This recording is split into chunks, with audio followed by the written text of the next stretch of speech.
नमस्कार दोस्तों, मैं आपका साथी रामकिशोर बटेश्वर आपके लिए लेकर आया हूँ प्लांट फिजियोलॉजी का एक टॉपिक डिफ्यूजन।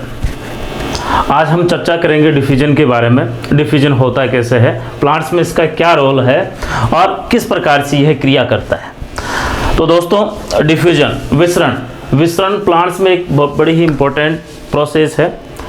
प्लांट्स में इसका बहुत अत्यधिक महत्व है।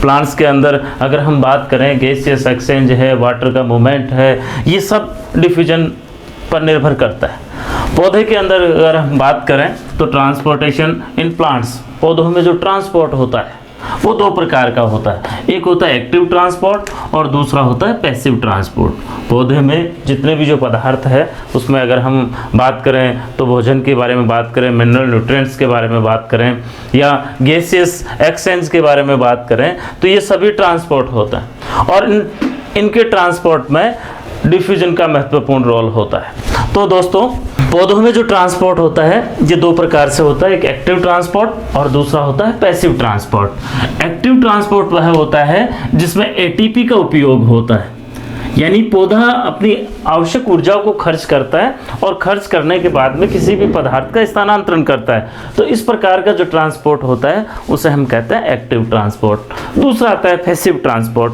जिसमें किसी भी प्रकार से ऊर्जा का उपयोग नहीं होता है। इसमें नो एटीपी का यूज नहीं किया जाता है। इसमें पदार्थों का जो परिवहन होता है, पदार्थों का जो ट्रांसपोर्ट होता है वो हायर कंसंट्रेशन से लो कंसंट्रेशन की ओर होता है। अधिक सांद्रता से निम्न सांद्रता की ओर पदार्थ गति करता है। तो दोस्तों, डिफ्यूजन, पैसिव डिफ्यूजन के बारे में हम बात करें तो पैसिव डिफ्यूजन में दो प्रकार से आता है। पैसिव में कहा गया डिफ्यूजन और दूसरा आता है फैसिलिटेटेड डिफ्यूजन, विसरण, और दूसरा आता है सुसाध्य या सुगमीकृत विसरण। सबसे पहले हम बात करते हैं डिफ्यूजन की। डिफ्यूजन होता क्या है? डिफ्यूजन पदार्थ के अणुओं का, आयनों का, परमाणुओं का अधिक सांद्रता वाले क्षेत्र से कम सांद्रता वाले क्षेत्र की ओर गति करना विसरण कहलाता है। कोई भी जो पदार्थ है, आयन है, परमाणु है, वो अपनी अधिक सांद्रता वाले क्षेत्र से निम्न सांद्रता वाले क्षेत्र की ओर गति करता है, जिसे हम विसरण कहते हैं। जैसे अगर हम अपनी दैनिक दिनचर्या में देखते हैं तो गार्डन के पास से गुजरते हैं तो फूलों की खुशबू आती है, वो ये विसरण है। फ्लावर्स की खुशबू पूरे वातावरण में फैल जाती है। उसी प्रकार से अगर हम अगरबत्ती को जलाते हैं तो उसकी खुशबू वातावरण में फैल जाती है। कोई टैबलेट्स लेते हैं, टैबलेट्स को पानी में मिलाते हैं तो धीरे धीरे वो सॉल्युबल हो जाती है, वो भी एज ए विसरण होता है। तो विसरण वातावरण में कई प्रकार से होता है। पदार्थों के अणुओं का जो अपने अधिक सांद्रता से निम्न सांद्रता वाले क्षेत्र की ओर जो गति होती है उस प्रोसेस को हम विसरण कहते हैं। विसरण एक स्लो प्रोसेस है। विसरण सदैव धीमी गति से होता है। वातावरण में अगर हम देखें तो विसरण धीरे धीरे मूवमेंट करता है। गैस को देखें, गैस धीरे धीरे रिलीज होती है। विसरण स्वतंत्र रूप से होता है। विसरण जो है वो स्वतंत्र होता है, उसमें एक पदार्थ के अणु का दूसरे पदार्थ के अणुओं पर कोई प्रभाव नहीं पड़ता है। दो पदार्थों के अंदर जो विसरण की दर होगी वो विसरण दर अलग अलग प्रकार से होती है। अगर हम दो पदार्थ लें और दो गैस लें तो दो गैस भी वातावरण में अलग अलग डिफ्यूजन रेट पे रिलीज होती है।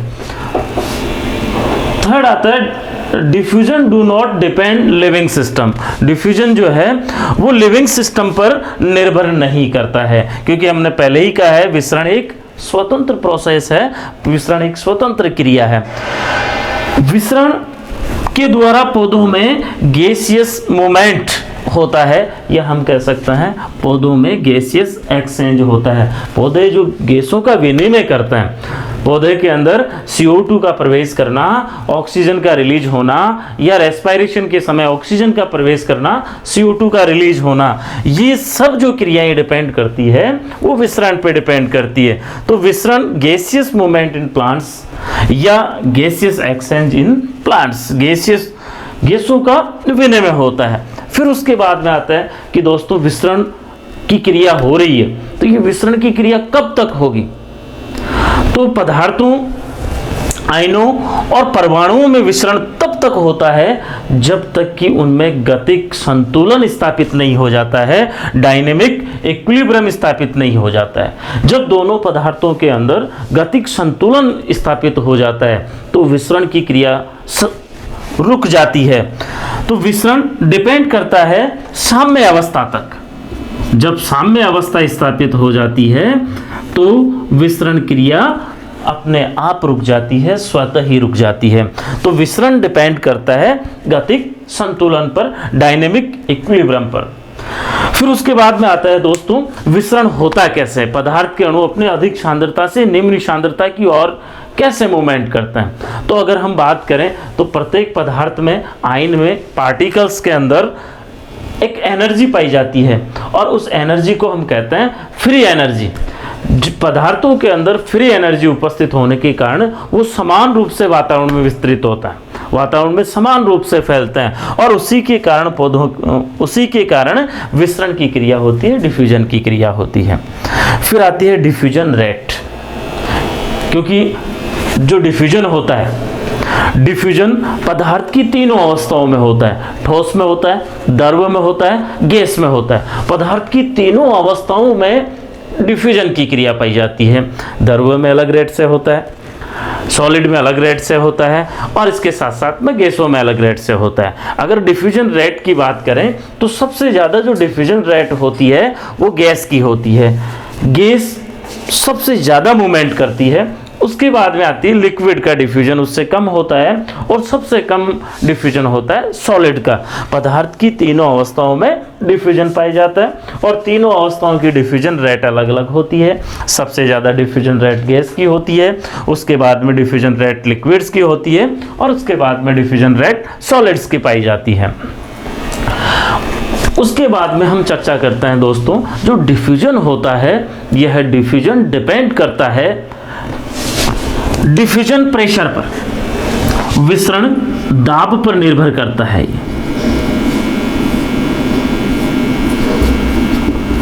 विसरण निर्भर करता है विसरण दाब पर।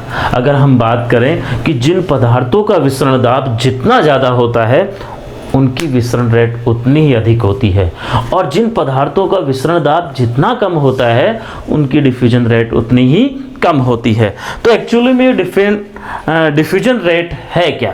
तो दोस्तों डिफ्यूजन रेट, डिफ्यूजन प्रेशर, विसरण दाब होता है विसरित होने वाले पदार्थों के द्वारा उत्पन्न दाब। जो पदार्थ विसरित होते हैं और उन पदार्थों के अणुओं के द्वारा जो दाब उत्पन्न किया जाता है उस दाब को हम कहते हैं विसरण दाब। तो किसी भी तंत्र में पदार्थ के अणु, आयन, परमाणु जो दाब उत्पन्न करता है उस दाब को हम डिफ्यूजन प्रेशर कहते हैं, उसे हम विसरण दाब कहते हैं और विसरण की क्रिया विसरण दाब पर निर्भर करती है। विसरण सदैव हायर कंसंट्रेशन से लोअर कंसंट्रेशन की ओर होता है और विसरण दाब, विसरण जो पार्टिकल्स है उन पार्टिकल्स की सांद्रता के समानुपाती होता है। जो डीपी है वो डीपी पार्टिकल्स की सांद्रता के समानुपाती होती है। अगर पार्टिकल्स की सांद्रता बढ़ती है तो उसका विसरण दाब बढ़ जाता है, पार्टिकल्स की सांद्रता कम होती है तो उसका विसरण दाब भी कम हो जाता है। तो विसरण दाब जो है वो डिफ्यूजिंग पार्टिकल्स के समानुपाती होता है। सबसे ज़्यादा दोस्तों विसरण दाब हाईएस्ट डीपी होता है प्योर वाटर का, क्योंकि हम यहाँ प्लांट्स में डिफ्यूजन के बारे में बात कर रहे हैं। तो हाईएस्ट जो डीपी होगा वह हाईएस्ट डीपी वाटर का होता है, प्योर वाटर का सबसे ज़्यादा होता है 1236 एटमॉस्फेयर। और अगर प्योर वाटर में जैसे ही हम किसी सॉल्यूट को मिलाते हैं तो सॉल्यूट को मिलाने से उसकी डीपी धीरे धीरे कम हो जाती है। तो हम अगर चर्चा करें कि किसी भी विलयन की सांद्रता को अगर हम बढ़ाते हैं तो उसकी डीपी धीरे धीरे कम हो जाती है और विलयन में अगर सॉल्यूट पार्टिकल्स की सांद्रता जैसे जैसे कम होती है तो उसकी डीपी इंक्रीज हो जाती है। तो शुद्ध जल का डीपी सर्वाधिक होता है, और अगर उस जल में हम सॉल्यूट के पार्टिकल्स को मिलाते हैं तो सॉल्यूट के पार्टिकल्स को मिलाने पर डीपी क्या हो जाती है, कम हो जाती है। फिर देखो दोस्तों, वाटर जो मूवमेंट करता है, जल जो गति करता है वो हाईएस्ट डीपी से लोएस्ट डीपी की ओर गति करता है। तो ये हो गया विसरण। सामान्य तौर पर डिफ्यूजन है क्या, पदार्थ के अणुओं का, परमाणुओं का, आयनों का अधिक सांद्रता से कम सांद्रता वाले क्षेत्र की ओर गति को विसरण कहते हैं। विसरण एक स्लो प्रोसेस है, विसरण स्वतंत्र रूप से होता है, विसरण लिविंग सिस्टम पर डिपेंड नहीं करता है, जैविक जो तंत्र है उस जैविक तंत्र पर डिपेंड नहीं करता है। उसके साथ में पौधों में विसरण के द्वारा गैसों का एक्सचेंज होता है, गैसों का स्थानांतरण होता है। विसरण की क्रिया प्लांट्स के अंदर तब तक होती है जब तक कि साम्य अवस्था स्थापित नहीं हो जाती है। जब दोनों पदार्थों में साम्य अवस्था स्थापित हो जाती है, विसरण की क्रिया स्वतः ही रुक जाती है। तो ये सेल्फ कंट्रोल होती है। विसरण निर्भर करता है विसरण दाब पर। विसरण दाब क्या है, विसरित होने वाले पदार्थों के द्वारा उत्पन्न दाब को हम विसरण दाब कहते हैं, और विसरण दाब पार्टिकल्स की सांद्रता के समानुपाती होता है। अगर सांद्रता, अणुओं की सांद्रता ज़्यादा है तो विसरण दाब इंक्रीज होता है। फिर देखो, हाईएस्ट जो डीपी होती है वो प्योर वाटर की होती है, 1236 एटमॉस्फेयर। फिर सॉल्यूशन का डीपी सदैव कम होता है। अगर प्योर वाटर में हम सॉल्यूट पार्टिकल्स को मिलाते हैं तो धीरे धीरे डीपी उनकी कम हो जाती है। तो सॉल्यूशन की कंसंट्रेशन जैसे ही बढ़ती है, डीपी उसका क्या हो जाता है, कम हो जाता है। हाईएस्ट डीपी वाटर मूवमेंट करता है, highest DP to lowest DP की ओर मूवमेंट करता है। अब उसके बाद में दूसरा आता है फैसिलिटेटेड विसरण या फैसिलिटेटेड डिफ्यूजन, जिसे हम कहते हैं सुसाध्य विसरण, ये इसको हम कहते हैं सुगमीकृत विसरण। दोस्तों, सुसाध्य विसरण क्या है? देखो, जो पदार्थ लिपिड्स के साथ में सोल्यूबल होते हैं वो सेल मेम्ब्रेन से आसानी से गुजर जाते हैं, यानी कि उनका डिफ्यूजन सरलता पूर्वक हो जाता है। लेकिन ऐसे पदार्थ जो हाइड्रोफिलिक होते हैं, हाइड्रोफिलिक पदार्थों का विसरण सुगमीकृत होता है। हाइड्रोफिलिक जो पदार्थ होते हैं, जल स्नेही जो पदार्थ होते हैं, उनका विसरण फैसिलिटेटेड प्रकार से होता है। उनके विसरण के लिए या जो सेल मेम्ब्रेन है, उस सेल मेम्ब्रेन को क्रॉस करने के लिए उन्हें विशेष प्रकार के कैरियर्स की आवश्यकता होती है, वाहक की आवश्यकता होती है। बिना वाहक के ये जो सेल मेम्ब्रेन है,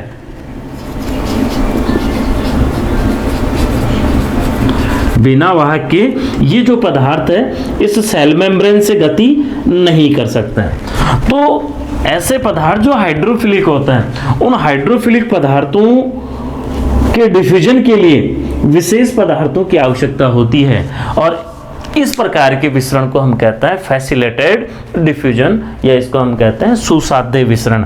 तो सुसाध्य विसरण हो गया कि किसी भी पदार्थ को किसी अन्य पदार्थ की सहायता से उसका विसरण होता है, या वो सेल मेम्ब्रेन्स के अंदर प्रवेश करते हैं, तो उसे हम फैसिलिटेटेड डिफ्यूजन कहते हैं। ये हाइड्रोफिलिक पदार्थों के विसरण सुगमीकृत होता है। विसरण में किसी अन्य पदार्थ की मदद ली जाती है। हम चर्चा कर रहे थे भाई, इस प्रकार का जो विसरण होता है वो किसी वाहक की, किसी कैरियर्स के द्वारा होता है। विसरण की क्रिया विशेष मेम्ब्रेन प्रोटीन के कारण होती है। जो सुसाध्य विसरण होता है उसमें जो विशेष मेम्ब्रेन प्रोटीन की आवश्यकता पड़ती है, यहाँ इस मेम्ब्रेन में विशेष प्रकार की प्रोटीन क्रिया करती है और उसकी सहायता से विसरण होता है। जैसे पोरिन्स, इस पोरिन्स प्रोटीन के द्वारा विसरण होता है। ये विसरण होता है बैक्टीरिया के सेल मेम्ब्रेन में, माइटोकॉन्ड्रिया और जो प्लास्टिड होते हैं उन प्लास्टिड्स के अंदर होता है। तो बैक्टीरिया, माइटोकॉन्ड्रिया और प्लास्टिड के अंदर विसरण की क्रिया विशेष कैरियर प्रोटीन्स के द्वारा होती है, और इस कैरियर प्रोटीन्स को हम पोरिन्स कहते हैं। तो पोरिन्स के द्वारा विसरण हो रहा है और इस प्रकार के विसरण को हम कहते हैं फैसिलिटेटेड डिफ्यूजन। तो दोस्तों पहला पढ़ा हमने डिफ्यूजन, दूसरा हमने पढ़ा फैसिलिटेटेड डिफ्यूजन, ऐसा विसरण जिसको हम कहते हैं सुसाध्य या सुगमीकृत विसरण। हाइड्रोफिलिक्स जो पदार्थ होते हैं वो हाइड्रोफिलिक्स पदार्थ सेल मेम्ब्रेन में स्वतंत्र रूप से गति नहीं कर पाते। स्वतंत्र रूप से गति न होने के कारण से ये पदार्थ विशेष मेम्ब्रेन प्रोटीन के द्वारा गति करते हैं। मेम्ब्रेन्स पर जो प्रोटीन होती है उन प्रोटीन्स के द्वारा ये गति करते हैं और इस प्रोटीन्स को हम कहते हैं पोरिन्स प्रोटीन। ये पाई जाती है बैक्टीरिया, माइटोकॉन्ड्रिया और प्लास्टिड में। तो इनमें जो विसरण हो रहा है ये फैसिलिटेटेड प्रकार का होता है। इसमें फैसिलिटेटेड डिफ्यूजन में भी एटीपी का यूज नहीं होता है, यह भी सांद्र विभव पर डिपेंड करता है। ये भी हायर कंसंट्रेशन से लोअर कंसंट्रेशन की ओर होता है। तो ये हो गया दोस्तों डिफ्यूजन और फैसिलिटेटेड डिफ्यूजन। अब हम चर्चा करेंगे विसरण को प्रभावित करने वाले कारक। विसरण जो है वो कौन कौन से कारकों के द्वारा प्रभावित होता है। तो देखो दोस्तों पहला कारक इसमें आता है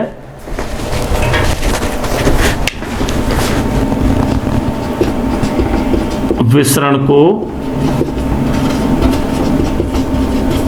प्रभावित करने वाले कारक। फर्स्ट कारक है तापमान, टेम्परेचर।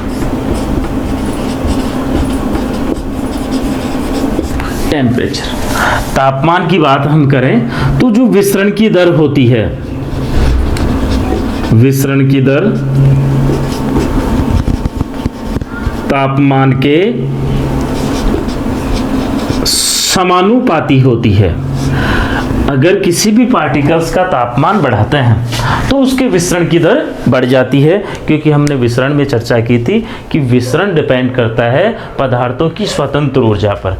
और टेम्परेचर को हम बढ़ाते हैं तो टेम्परेचर को बढ़ाने पर विसरण की दर इंक्रीज होती है। तो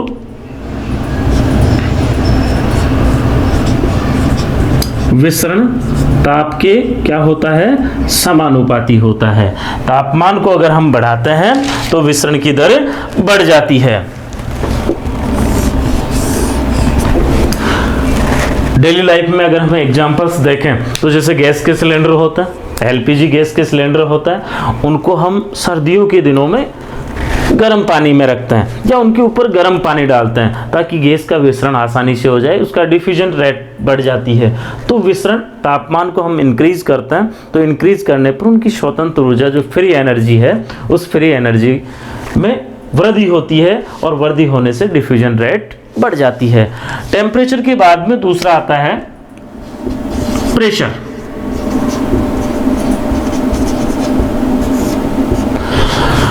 तो डिफ्यूजन की जो रेट होती है ये प्रेशर के भी समानुपाती होती है। अगर प्रेशर को बढ़ाते हैं, दाब बढ़ता है पदार्थों का, तो विसरण की दर भी बढ़ जाती है। तो विसरण की दर दाब के समानुपाती होती है। दाब को बढ़ाया जाता है तो विसरण की दर बढ़ जाती है। पार्टिकल्स, पदार्थों का, आयनों का, अणुओं के पार्टिकल्स का दाब कम होता है तो विसरण भी क्या हो जाती है, कम हो जाती है। तीसरा आता है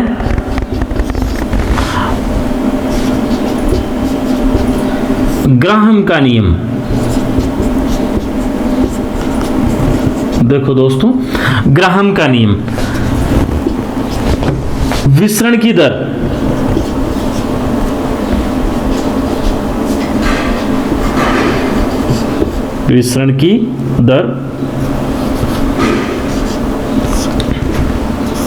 घनत्व के वर्गमूल के व्युत्क्रमानुपाती होती है। अगर घनत्व को हम बढ़ाते हैं तो विसरण की दर कम हो जाती है और अगर घनत्व कम होता है तो विसरण की दर बढ़ जाती है।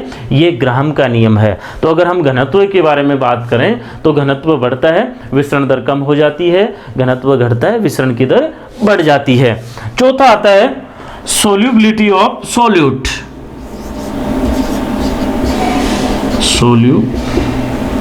बिलिटी ऑफ सॉल्यूट, विलेय की विलेयशीलता, विलेय की विलेयशीलता,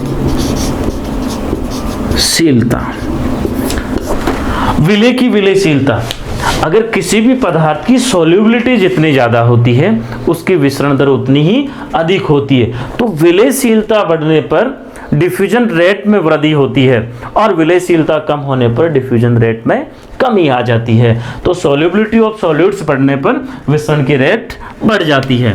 पांचवा आता है दोस्तों मीडियम, माध्यम।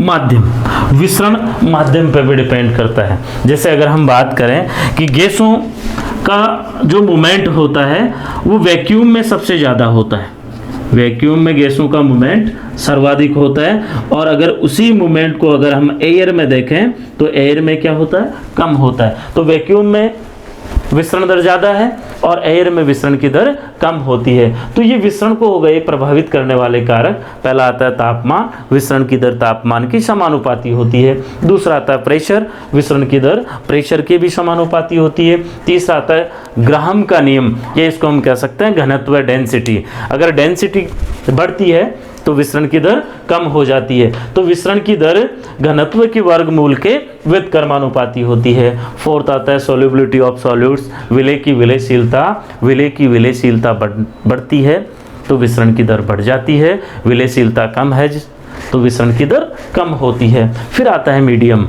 माध्यम। माध्यम भी विसरण को प्रभावित करता है। अगर गैसों का विसरण देखें तो वैक्यूम में सर्वाधिक होता है और एनवायरनमेंट में कम होता है। तो ये था दोस्तों विसरण।